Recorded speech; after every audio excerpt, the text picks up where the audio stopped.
As we do each week, we look forward to this time together, to see you all and to be together. And despite the fact that we always hope to and pray, can't wait for the opportunity for us to be together physically around our Shabbos table and to see each other in person, we are nonetheless so very much connected, committed to being together. We're a strong community. We are one strong family.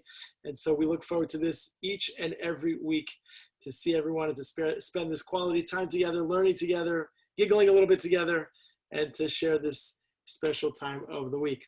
But the first order of business tonight is to thank our anonymous sponsor. We have a sponsor for this week's Around the Shabbos Table. The anonymous sponsor sponsored this week's, we should sing, right? 1, 2, 3. Happy birthday to you. Happy birthday to you. Happy birthday, dearest Linda. Happy birthday, Matthew Little Harmony, to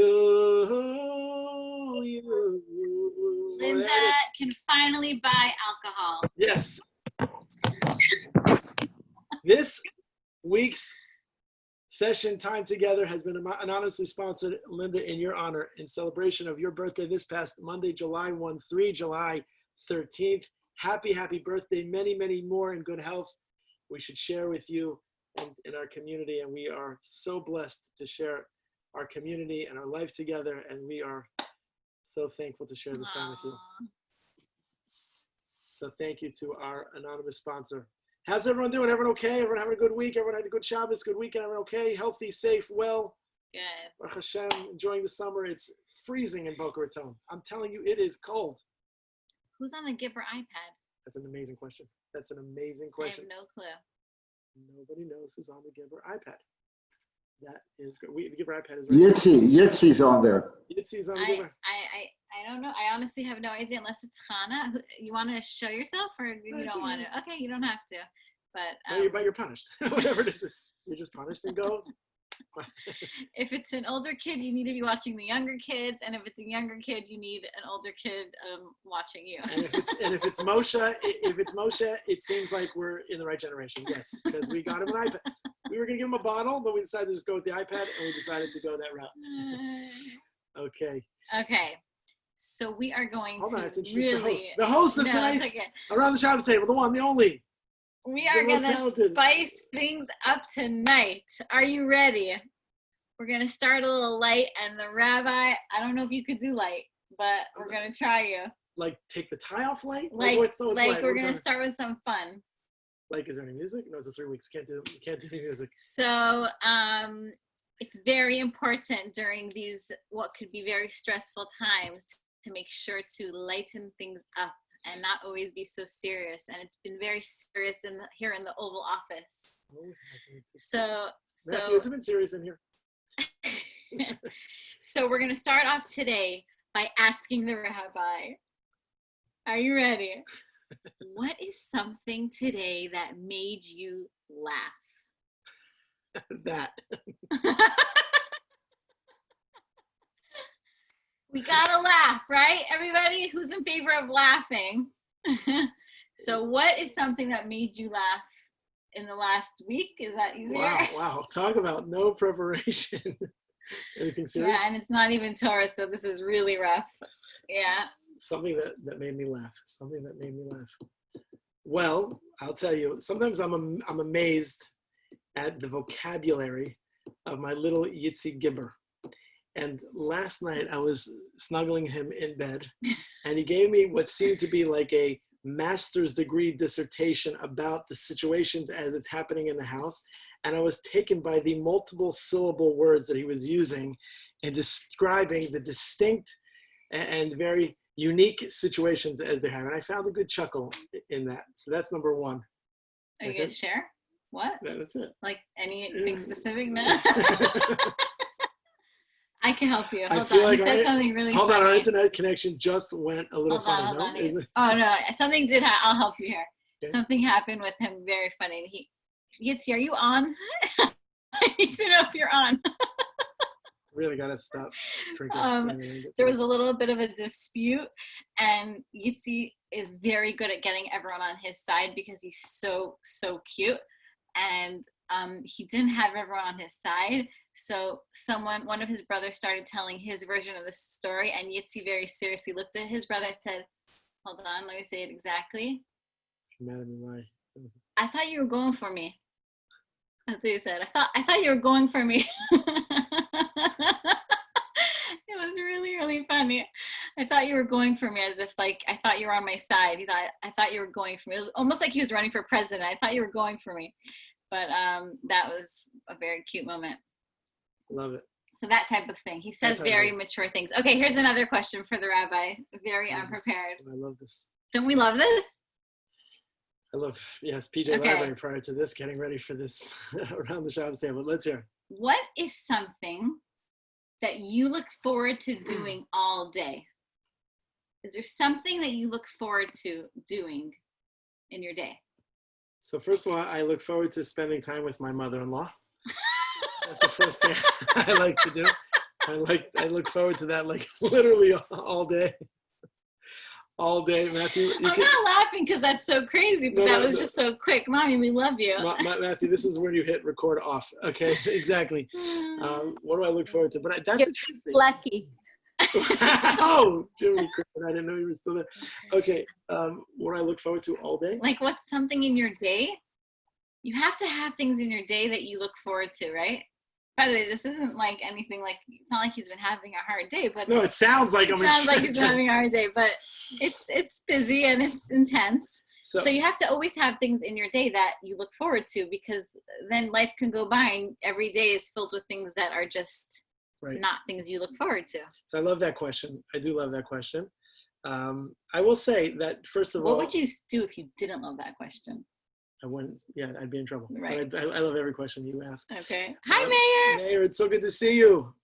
We love you. So what do I look forward to? So actually, I am somebody who I try to be organized. I try to have things like planned out in advance. Before I go to sleep, think about what it is I have to do the next day. And I have a very rigorous, fairly robust list of like the personal to do things and then like the communities to do things. Usually people have like 10 things on their list for the day, and he has like 47 things on his list every day. So I'll tell you what I look forward to. I look forward to doing them. I look forward to when I'm able to, cross off those things off the list, right? It's not just so much about crossing them off, but feeling like, not that it was heavy or burdensome to do it, but it's like the joy of feeling that you've accomplished doing the things that you want to do, right? So it's not the burden of the list, it's the accomplishment of the list. And that's the first thing. But let's be a little bit, I guess, nostalgic and real for a minute. Like there are parts of the day that, you look forward to. You look forward to the snuggle time with the kids, putting them to bed. And, for so many years, and even recently, like sometimes when going to bed, I would get like a good like half hour, 45-minute nap every time I'd snuggle with the kids. Matthew shaking your head. That's like awesome. I'd wake up. Jen would try to wake me up. I'd wake up like at 11:30, 12 o'clock. Jen wasn't crazy about that. But meanwhile, the kids love when I put them to bed, because that usually means Yitzi sometimes says, Tati, can you put on your pajamas to snuggle? I'm like, no, Yitzi, it's 7 o'clock. So, every once in a while we'll do that. But there are definitely highlights. So being home and being in a schedule where like you're home centered, even though you ventured out a little bit, and I say this tongue in cheek, but really openly, is that everybody should be careful when you're venturing out, especially now. Be careful and be cautious. But when you're home and you're home centered, so like there's a few things. Like your house is like your everything. It's your playground, it's your office, it's your cafeteria, it's your everything. So I look forward to, usually, as Matthew and as Jason and others have known and know, is like I don't necessarily stop my day to have like lunch. I don't usually do that. So I'm just always so preoccupied, so busy. So at home, in our home life, as I do, we have like lunch. Lunch is on the table. Lunch is on the table by the greatest lunch provider and the greatest provider in the history of providers. And there's something, I look forward to that. I feel like there's as they say in Hebrew, hafsakat hayom. There's a lunchtime, and lunchtime is, usually Jen and I sit together and we'll have a sandwich or a salad or whatever I'm blessed to have for lunch. and we sit together and the kids are enjoying it. It's like, it really is a nice time. In Israel, what they have is there is a midday break. People take a break and they literally oftentimes either go home or they spend time with their families. And I feel that. It's almost like, Jared, if you can, and Shelly can relate to this, it's like kibbutz life a little bit. You're out in the yard, you're out in the field, and then you come out and everybody has lunch and you could kind of even lose yourself to oh, what time is it? And then realize that you have to get back. I have office hours. I do at 2:00 and I have lunch around 1 or so. So I look forward to that because I look forward to the break and I look forward to the time with the family. And I look forward to that. It's like you realize quickly how fast you can get sucked into your day. You wake up and before you know it, you're going the bookends of Moda Ani to Birchas Hamapil at the end of the day. Like what just happened in the middle of my day? So accomplishing that, having lunch with my Yeshus Chayil, having time with my kids, just surreptitiously jumping into the pool. Okay, maybe now I'm pushing it, but is there something in your day that you don't look forward to? Is there something? I'm just noticing these pens on the table. Can you see? The bottoms are not there anymore. Where do those go? Oh, therapist. Tell me. What's the question? Is there anything in your day that you don't look forward to? I don't even know if I can answer these, so I'm sorry. No, they're coming at you hard. I'm coming at you. No. I'm trying to think. What don't I enjoy about my day? Is there anything I don't enjoy about Oh, I know what I don't enjoy about my day. When my meal is over. Whatever meal I'm eating, when it's over, I'm like, wait, it's over. There's no more food for that meal. I look forward to my meals, I have to say. I don't like when my meals end. That's good. There's a lot of exposure here tonight on this, and with this rogue around the Shabbos table. Run a Pesach program, an endless meal. Endless. Oh, she could be your skull in residence. She could literally stand at the cafeteria in front of the ballroom, in front of the dining room, and say, "Come eat till your heart content." Okay. Yeah. Do you have anything you don't enjoy about your day, or no? We can move on. What? We can move on. Let's move on. Anything I don't like about my day?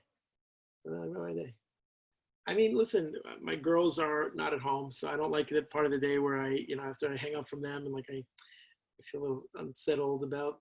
I'm a tuck them in type of daddy, and I like to know where they are and what they're doing and who they're talking to and what they're eating and if they're digesting. Who's walking them across the street. Yeah, all that type of stuff. And camp is one of my least favorite concepts. His method didn't work for the first 15 years of my children's life. He tells them that there are bears at camp and that you eat dirt in camp.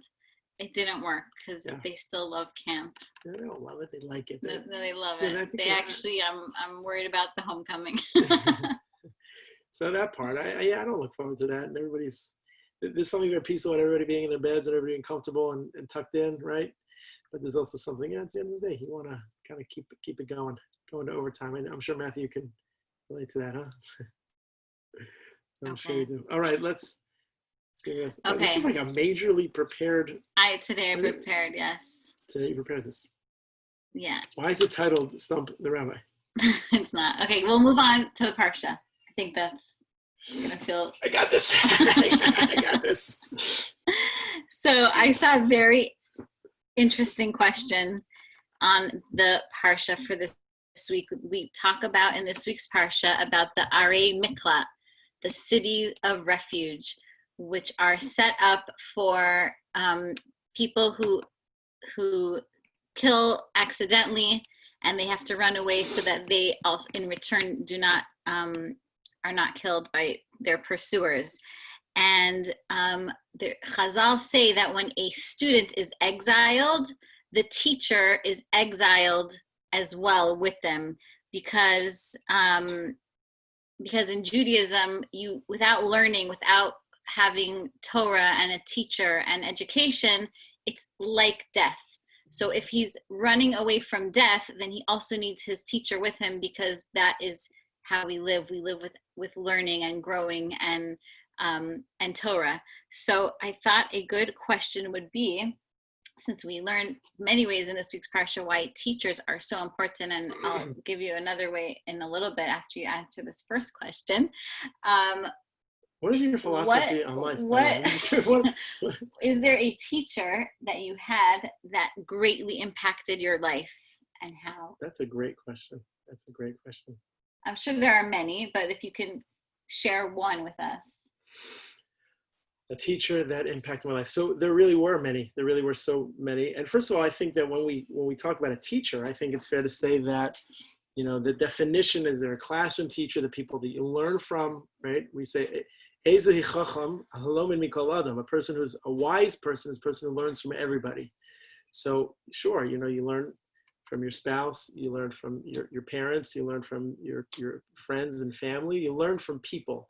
In fact, the Mishnah in Perkei Avos says that David HaMelech called Achitofel his Rabbo, his Rebbe, because even though he wasn't his Rebbe, he learned, the Mishnah says, Afilo, you learn something, even one small minimalist thing from somebody, that person is deserving of being called a Rebbe. But yeah, I have a story of one Rebbe that really impacted me. Probably, you know, first and foremost, that pops into my mind. There were a number, but I'll tell you that when I was in Israel for the year, I went to Yeshivat HaKotel, Hesder Yeshiva in the Old City, and I was privileged to not only learn there for a year, but to be able to extend my time for another half a year. That was a thing. Not only you went Shana Bet, but I went Shana Bet only and a half. That was the rule. My pops said I was only allowed to go for half a year. So I went back to YU. And when I went back to YU, I went back in January. And, you know, imagine like you got this kid who's fresh from the boat. He's like wet behind the ears. I'm all fired up from being in Israel. And I'm like, just had been living the dream and just didn't really want to come back. But of course I knew I had to come back, and it's January time. And it's cold in New York. And I was told to go to the most popular shir in YU. The Rebbe was a rabbi by the name of Rabbi Abba Braunspiegel. Anybody ever heard of Rabbi Abba Braunspiegel? So he was a Rebbe in YU for years and years and years. A relatively short man physically, but he was a giant in Torah. He was one of the primary disciples of Rabbi Soloveitchik, not as, you know, well known or as acclaimed. Today everybody's a student of Rabbi Soloveitchik, but he was really, with Rabbi Schechter, of the main students of Rabbi Soloveitchik. And his shir was like the popular shir, and everybody would go there. And I was told to go to that shir. So I went to that shir. The problem is that when I went the first day, and it was January, they were learning a very hard track. They had a very hard Masechta. And I was like really not feeling it. I wasn't so excited. And I got to the shir room. And in that day, there were like 127 students in the class. And the reason why I remember the number 127 is because those are the years of Sarah Imenu's life. Those are the amount of provinces that Achashverosh ruled over. So I remember 127. I'm getting the step on the gas on the story signal. Ouch. Is that the tap get on with it? Okay, I have the most philosophical question coming your way. Ready? Here we go. So I came to the shir room, and the only chair that was there was the chair in the way back. It was so in the way back that actually I was sitting outside the classroom. I wasn't even in the classroom. And I sat down, and the Rebbe took attendance. Here I'm 20 years old, and I'm taking attendance, and I'm like in the back of the room, and I'm like, this is not working out. So I went back a second day and a third day, and I was like, it just wasn't happening. Now this Rabbi Braunspiegel, he used to meet with all the students, and especially used to meet with all the new students that came in. And he made a meeting with me pretty early on. He said I should meet with him in the Beis Medrash, in the study hall on one particular morning. And I met with him, and, you know, it was like a big encounter, a little bit of fear, trepidation, concern, whatever. B-R-O-N Spiegel, Braunspiegel. It's a true story, Matthew. And, and the Rebbe asked me, so he said, Yankiv, he used to call me Yankiv. Yankiv, so how's it going? I came back from Israel, how's the shir? So I said, Rebbe, I know it would be a great shir for me, but the reality is I'm having a miserable time. I can't see the Rebbe, I can't hear the Rebbe. It's not the same track that I'm used to learning. It's probably just not for me. And he was just listening, and that was it. He said, okay. He said, Yankiv, give it a couple more days, and let's see. If not, you can always switch to another shir. The next morning, I come in to the shir, and he's running the attendance, and he gets to Gibber. So he stops, he says, Gibber, and he says, gives like a little motion to here. And you have to understand, it was like the only thing closest to Kriyas Yamsuf I've ever seen ever, right? All the Talmidim, they like open their chairs up, and it's like a hierarchy. Like all the guys have been there for 6 years and 5 years and 4 years and 3 years. Like he went to the Rebbe for a long time. And they turn, and here's like this little whippersnapper. And he like, calls me hither, come here. My heart was like thumping out of my chest, like you cannot imagine. I was mortified, embarrassed. And on the side of where he was sitting, he had his hat and his jacket, his raincoat, or his winter coat, draped over the chair, literally as close as Jen and I are sitting right here. He said, Yankiv, let's give this seat a try. Let's give this chair a try. And I thought to myself, oh my gosh. Now you said this for the first like couple, maybe months, the guys who were sitting in the front row, they were like mad at me. They were like, who are you? What are you sitting next to him? But for 5.5 years, I sat next to Rabbi Braunspiegel in that chair, in that seat. And he was my Rebbe. And we were very, very, very, very tight. He wasn't able to make it to our wedding, but he did speak at our first Sheva Brachos back in New York. And we were very tight. I went to his house a number of times, but the sensitivity, he built me with that walk through that aisle, down that Kriyas Yamsuf, and I just felt like the sensitivity to a Talmud, to a student, I was important to him, and he just made me feel like I deserved to sit in the front row. I wasn't a front row guy until he made me a front row guy, and then I became a front row guy, and I owed that all that to him. Nice. Can I throw that question back? Sure can. To you. So what actually, makes you laugh? Actually, no, I'm gonna stick with the teacher question. A lot of you met Rabbi Holland because he has been in our shul several times. Rabbi Shlomo Holland from Lakewood. He was my teacher in 12th grade at Eula High School for Girls in Los Angeles. That's where I met Rabbi Holland, and he was like a teacher that I've never had before. He spoke right to my heart, very real. And on the last day of school, it was an all-girls school, and on the last day of school, he came to class with a bunch of white roses, and he put a white rose on every girl's desk, and he gave us this whole story about a rose and how it was our send-off into the world. And that life is like a rose, and there's thorns along the way, but there's a beautiful flower on the top, and that's a beautiful story by itself. It was just, he was so. Am I taking too long? Holland, Holland. Okay, sorry. So Rabbi Holland's from Lakewood. He's not from Holland. So what's amazing about this story is taking forever. Sorry. What was so amazing is that Rabbi Holland then went on to become our Rebbe. I introduced him to my husband, and he fell in love with him also. And he spoke under our chuppah. And when he spoke under our chuppah, he brought up the rose. And he said, when Jennifer was a young girl, I taught her about a rose, and about, that the rose was picked just for her. And he was talking about Ashgacha Pratis, and it was under our chuppah. And it was so, so special that he was able to bring that lesson into our chuppah. And to this day, we speak to him almost weekly. In the summer, he's very part of our family. He's been to all our simchas, and he's like a lifeline for us, and he is just a real person, and we really depend on him. He's unbelievable. Yeah, we love him. We're blessed. We are very blessed. So I just hope someone hears Moshe crying, because I do. Yeah. Okay. Is Gibber family still there? Nope, no. Okay. Matthew? So my next question in the same topic is Moshe Rabbeinu. He was a lot of things to the Jewish people. He was the Jewish leader. Maybe that's the first thing you would think of when you think of Moshe. Who was Moshe? He was the leader of the Jewish people. He was a judge. He was a prophet. And of course, he was a teacher. He taught us the entire Torah.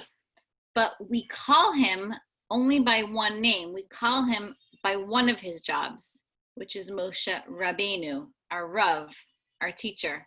So why do we call Moshe Rabbeinu, if he was all of those things to us, why don't we call him Moshe the Manhig, or Moshe the Navi, or Moshe the Shofet? Why is the name that stuck Moshe Rabbeinu?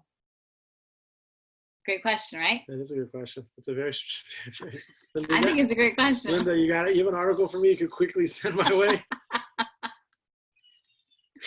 Okay, I'm just gonna make sure that somebody hears Moshe. She asks the bomb and then she walks out to go check on the baby. No, I'm just texting him. Okay. Why is Moshe called Moshe Rabbeinu? So he does have a lot of names. In fact, he has. I can help you out. He's a lot of, and that brings me to the person who I'd like to invite to give the answer. I came with questions and answers this week. Really? Yeah, please. No, really. Okay, I'm gonna really help you out this week. So I got her notes. I got this. No notes. So it goes back to how we started, that how teaching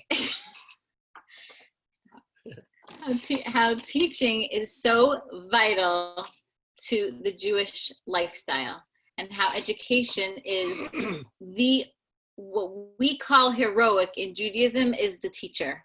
Those are the heroes of the Jewish people. You wanted to see what you're doing? Those are the heroes of the Jewish people. The heroes of the Jewish people are the teachers, because the reason why we're here to this day is because of the tradition that has been passed down from one generation and to the next.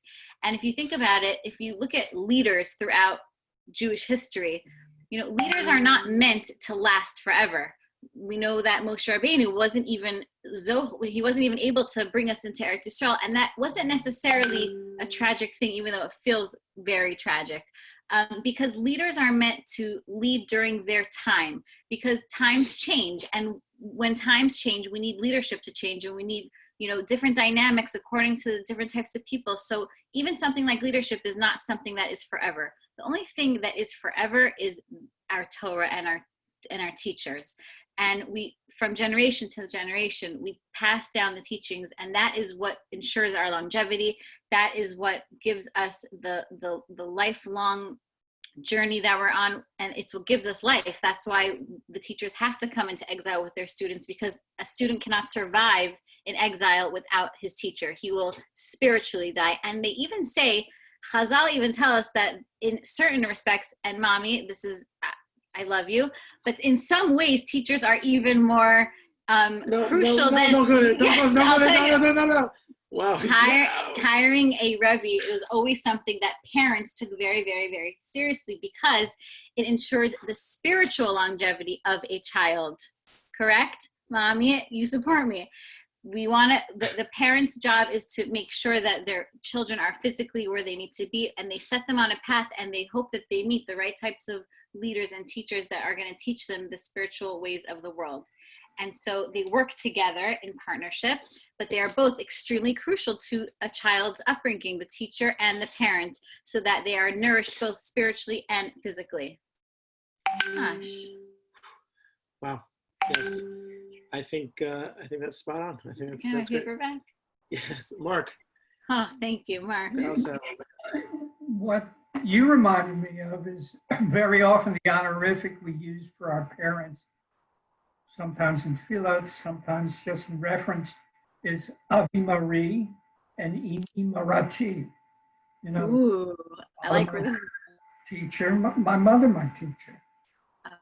And so it's no denigration to your parents if you have a Rebbe outside the home as well. So. That's great. Your guides, your teachers. Correct. Okay, I got a question for the Rebbetzin. Oh, no. Tell me, Rebbetzin, you always have such a happy disposition. You're always so smiley and so sweet and so easygoing, and I know you get that mostly from your mom. And you probably get that from your oldest daughter. Question: Why is she there? Oh, okay. So, how do you find calm? How do you find peace? How do you find easygoingness? You always make it look so easy and so calm and so tranquil. Oh, there's there's meals, there's been Zoom school, there's been camp director, there's been, you know, the awesomeness of being with me every second of every day. There's the, there's the, and yet the smile is wider, the joy is great, it's palpable and contagious. Oh God, Give us a secret to fishing leader. Yes, you've gone fishing many times as a fishing leader. You are a Boy Scout, Girl Scout, you're a Rebbeinu in many ways to all of us. And again, I reiterate where you get that from. But tell us, give us something that you could, what's the secret? Give us one secret. I know you got many, many secrets. Give me one thing that makes it, where do you find Zen? Where do you find calm? What makes you find peace? I'm saying a lot more adjectives till I see that you have the answer. What makes you feel? I don't have the answer. What makes you feel just that serenity? Because you rarely, did I say rarely? Rarely lose your cool, almost never raise your voice. I mean, like never. I do. No, just when she's sleeping. Does not raise her voice. And how do you find that? I can tell you how I find the serenity. Oh my. Okay, so. Just one thing. One thing that right now has been keeping me sane and smiling is my morning exercise. And it's funny because my whole life I wasn't into exercise, but now I find that it's the only time that I've given myself to like just have that me time. And it's been, if I exercise that day, I feel that I have the energy to be able to get through the whole day. That's awesome. So I know that's true, and I know you take it seriously. I know you love it. But here, I'm just going to put you on the spot one more time, if that's okay, because I think we can all learn from this. So very often, you know, as many of you, I think all of you know, Jen is a super cook, like super cook. She makes dishes that are like beyond my palate, my taste buds, like are jumping for joy literally every meal, and that she also gets from her mother. My mother-in-law is literally the second best cook. I'm sorry, I don't have to say it. She's the second best cook, I know. And really, like we were just talking about Grandma's chalent food this past Shabbos. Yes, you are. Grandma is like, wow, from another world. From mini blinnies to special treats to like everything and anything. And Jen definitely inherited that. And that she could do in her sleep. Yes. So here's what's awesome is that here's a little Jennifer Gibber secret, fun family secret. And that is that oftentimes when Jennifer is cooking, so she has her earbuds in, and she's listening to something, you know. So sometimes people are listening to music or listening to, you know, talking on the phone. Not my Jen, not your Rebbetzin. Jennifer is always listening to something meaningful, some type of Torah class, some type of uplift, something that's going to make her. Literally, you can. It's not just like physical food, but it becomes like the nourishing spirituality that gets placed and ensconced in the food. And it's because of how she prepares the food. She prepares the food by listening to Torah classes. And I'm always so inspired by that. And I'm so personally inspired by that in a very profound way. So Jen, tell us, is there a go-to shiur that you like to listen to? Is there one speaker that you like? Is you ever find where you're like cooking the potato kugel and like you're like so enraptured by the story that Charlie Harari's telling or Zachariah Wallerstein, and you put a little too much oil and too much sugar, salt, something? I don't get that sense. But is there a class? Is there a teacher? That only happens if I'm talking on the phone while cooking, which is why I don't love talking on the phone while cooking. Because if I talk on the phone, before I know it, I'm sitting on the couch and I'm like, I forgot completely what I'm doing. Unlike some of my sisters who they can like do 10 million things while talking on the phone, I cannot. I forget what I'm up to. So listening is better for me. And my go-to is Rabbi Moshe Weinberger. And funny you mentioned cooking, because that reminds me of another question for you. We're done with this one? I saw, we're done. No. I saw a great question. Would you rather be, it's a would you rather. Would you rather be, if you can wake up like overnight, be really good at something the next morning, would you rather be a really good cook or a really good dancer? I choose dancer. What do you choose? Oh, for sure. First, I'm already a good cook, but I would, I'm just kidding. By the way, Linda, I will make the meanest omelet possible. But no, I would rather be a great dancer. We would, do that together. That'd be great. Anyway, so Rabbi Moshe Weinberg, it's unbelievable. That's 7 shutdowns in one night. So Moshe Weinberg, any specific genre, any specific topic? Are you serious? What gets you excited? What's inspiring? By the way, it's not one time or two times that she'll be like crying over the potato kugel. And I don't mean it like the potato kugel recipe. He talks very from the heart. He gives like a very emotional type of Torah.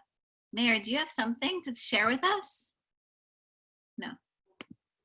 Well, you have to unmute yourself. Unmute yourself, Mayor. Hold on, Mayor. You have to unmute. Is there a button on your screen that says unmute? Well, Mayor, I can't hear you. I can't hear you, Mayor. Ruthie, can you unmute it? There we go. There we go. Yes. You have a natural talent in your home. You taught them very much. Chaimke is a natural chef. Did you hear? He made And let him continue to this because that's a natural talent. Amazing. Chaim is determined to make me feel like nothing's missing when the girls are not home. So that's his goal in life right now, that I shouldn't feel like now I have no help, because everyone here is like, oh my gosh, the girls aren't there. How are you managing? He's like, what do you mean? She has me. So Chaim, every Friday now, since the girls have left, he, from the morning after davening, he makes the challah, the potato kugel. He made Mayor potato kugel. How was it? Yes. She wants to know how it was. That was out the best what I ever had. Amazing. Kugel was the best kugel what I ever had. Wow, that is like the compliment of all compliments. What else? He makes chicken soup. He makes, Chicken soup. oh, he cleans all, Linda, he cleans all my chicken into Beautiful. little That's bite-sized pieces. That's why Shimshi eats now the chicken wings, because he didn't want to eat, and now he eats chicken wings. He's not enough, but he makes for him. Did I mention the chicken wings last week? Is that how everybody knows about the chicken wings? Did I mention it? Yes. Jesse, did we make them yet? Not yet. Okay. Chaim has perfected chicken wings, and we are super psyched about them. They are unreal. Unreal. Really And good. Shimshi eats a plate this high from chicken wings. Beautiful, just Yes. beautiful. He got a golden star from me. That's big. That's Well, very big. today, Shia made more banana muffins.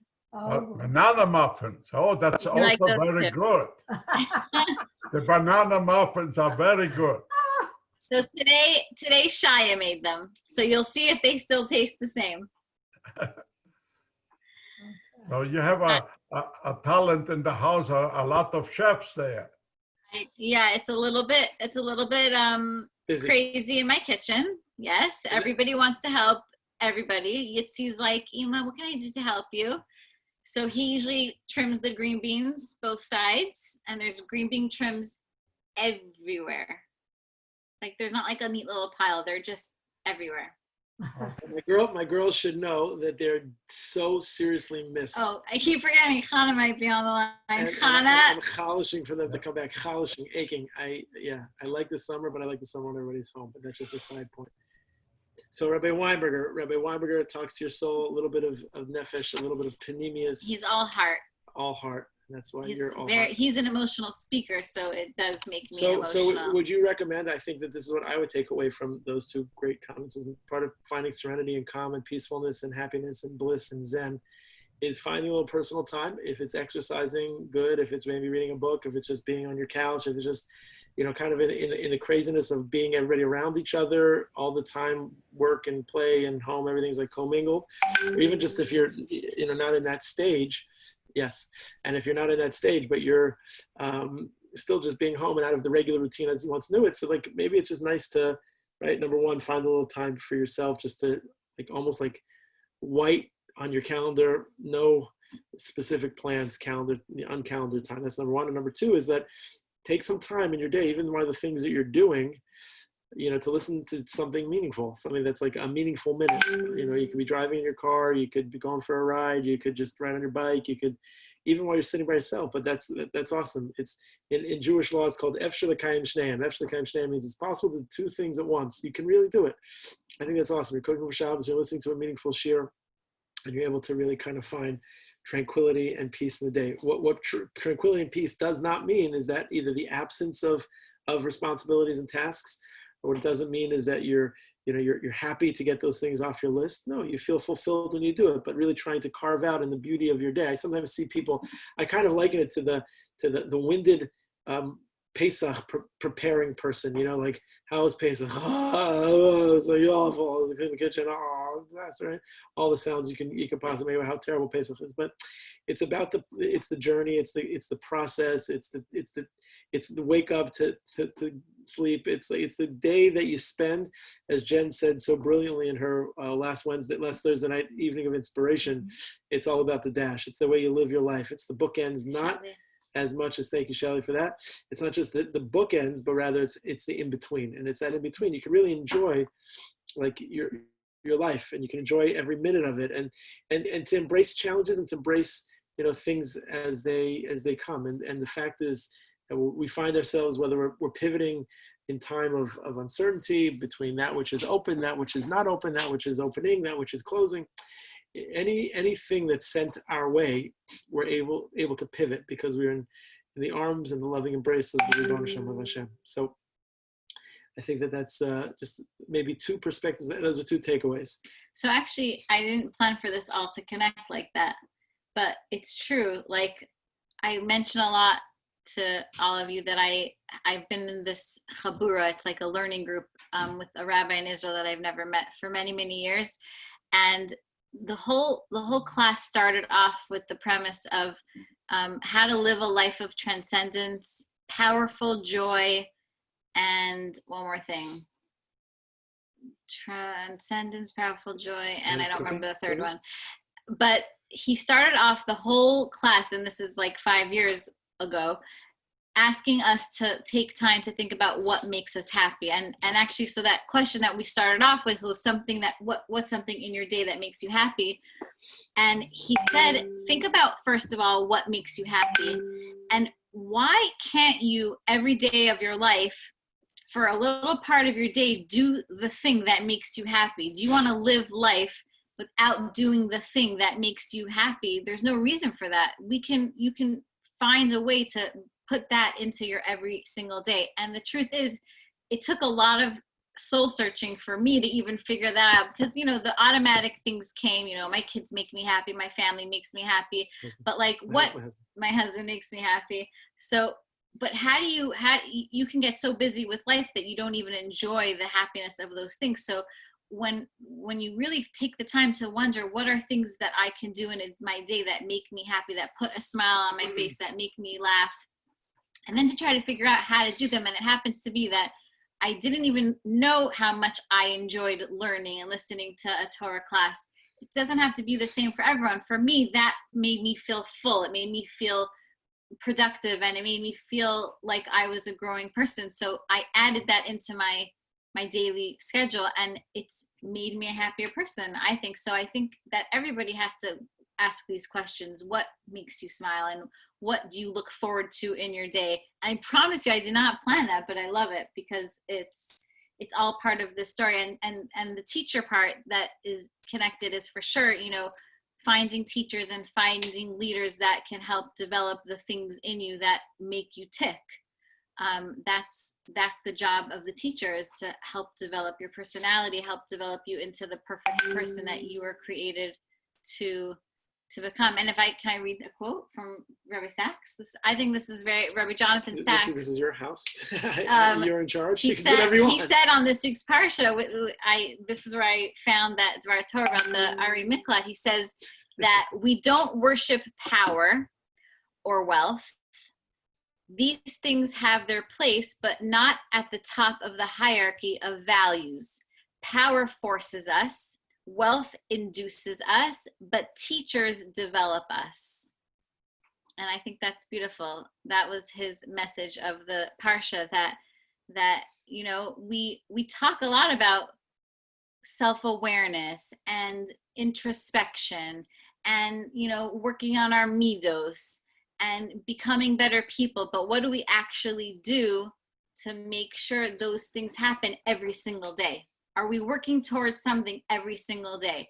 And it could be a tiny little thing that can help you work on that. But like, let's have those things that make us who we are. And the little secret here is that usually the things that make you happy, if you really, really like think about it, are the things that develop you into the person you were meant to be. Because happiness is, what's happiness? We're going to talk about that tomorrow night. Stay tuned. But happiness is, Wow, talk about a commercial. Happiness is a spiritual happiness that, you know, makes you feel fulfilled. So one thing really leads to another. Things that make you happy make you feel content and make you feel accomplished and make you feel growthful. That's really what happiness is. So there we go. So let's end this with what makes me happy. And what makes me happy is to look forward to doing this each week with you as our amazing host and our amazing content.